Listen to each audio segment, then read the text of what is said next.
Welcome back to Research in Daily Life. For this video, we're going to talk about the research process. By this time, you already know that research is a systematic activity. That means there is a step-by-step process that we follow so that we can come up with the answer to our question. However, in the previous video, we also mentioned that there's no specific way in conducting a research. Every way would have its own advantages and disadvantages.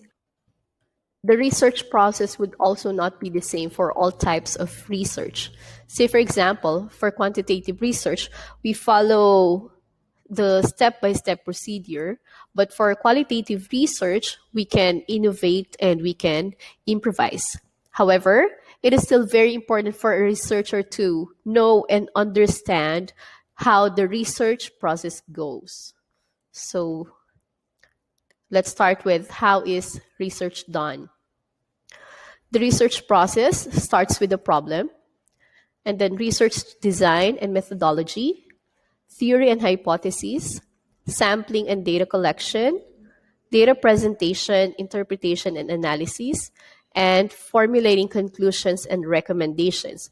We are going to go over each step one by one. Let's start with step one, which is the problem. No matter what type of research you do, you would always start with a problem. As we all know, human beings are curious beings, and there are a lot of questions that we want to be answered. And the research enterprise must begin with a problem or a question that has to be answered. Without the problem, without that question, there is no research to be done. When it comes to the problem, there are things that we need to consider so that we can come up with a good research problem. The first one is interesting. Of course, the problem should be interesting. And more particularly, the problem should be of great interest to the researcher. First, there's no point in researching a problem you're not interested in.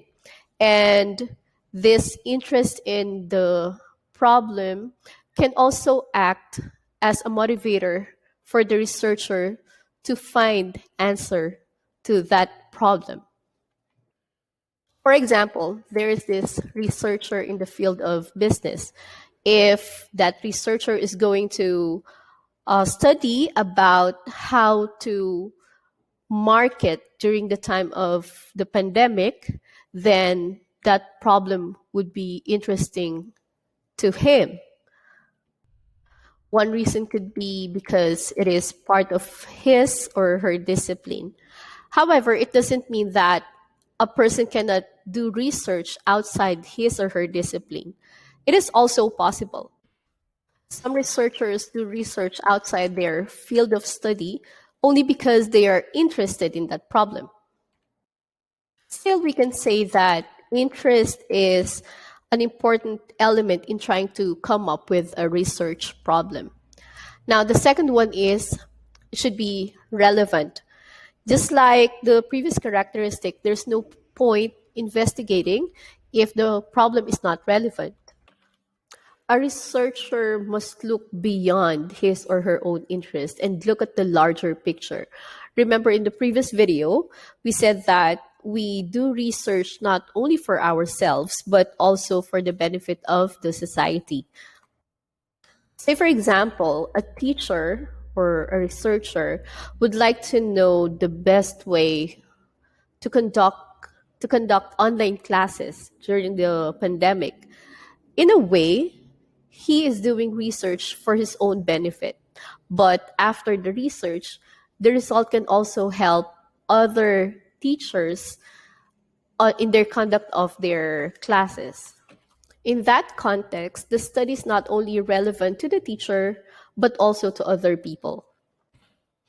The next one, a problem should be focused. A research problem should have a particular focus because that will serve as your limitation. If the problem is too broad, you're going to have too many variables. If you have a lot of variables, the study may become meaningless because it might not tell you anything. But if the study is not too broad, then it would be easier for you to give attention to what you really need to find out. In order for your study to be successful, you have to provide some limitation to your study. So you can start with a broad topic, but you shouldn't stop at that. For example, let's say your topic is about poverty. Poverty is a very broad topic. So you can put focus on it, probably could say that poverty because a person cannot eat 3 times a day, or poverty in the sense that the person earns only 1,000 pesos a month. So the point is we have to narrow down our topic to make it more focused. The next one is that a problem should be plausible. That means it can be studied by a particular researcher. A researcher may want to study a certain subject, but there will still be limitation and constraints. Let's say time constraint, financial, or even ethical constraints. So if you're, let's say, a senior high school student who would want to conduct a research study and yours is on a national scope, and during this pandemic, it might be impossible. Even if you have enough fund to conduct the research, you might not have enough time to finish it within 2 or 3 months. Therefore, you must choose a problem that you can do within your time, financial, and ethical constraints.